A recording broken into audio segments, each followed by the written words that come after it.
સિદ્ધપુર ખાતે ₹4.14 કરોડના વિકાસના કામોનું લોકાર્પણ કરતા કેબિનેટ મંત્રી શ્રી બળવંતસિંહ રાજપૂત.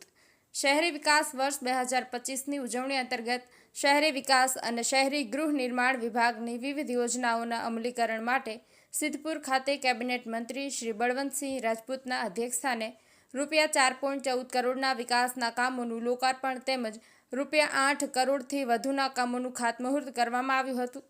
ત્યારબાદ મંત્રીશ્રીએ સરસ્વતી નદીમાં તૈયાર થઈ રહેલા રિવરફ્રન્ટની મુલાકાત લીધી હતી. આ પ્રસંગે કેબિનેટ મંત્રી શ્રી બળવંતસિંહ રાજપૂતે જણાવ્યું હતું કે સિદ્ધપુર ખાતે ₹4 કરોડથી વધુના વિકાસના કામોનું લોકાર્પણ તેમજ ₹8 કરોડથી વધુના કામોનું ખાતમુહૂર્ત કરવામાં આવ્યું છે. નગરપાલિકા વિસ્તારમાં ચાલી રહેલા વિકાસના કામોથી વિસ્તારની પ્રગતિ થશે તેમજ વિસ્તારમાં ધરોઈ અને નર્મદાનું શુદ્ધ પાણી મળી રહે તે પ્રકારની વ્યવસ્થાઓ પૂર્ણ થવા આવી છે. આમ આ વિસ્તાર મુખ્યમંત્રી શ્રી ભૂપેન્દ્રભાઈ પટેલના માર્ગદર્શનમાં સિદ્ધપુર વિકાસના પંથે આગળ વધી રહ્યું છે.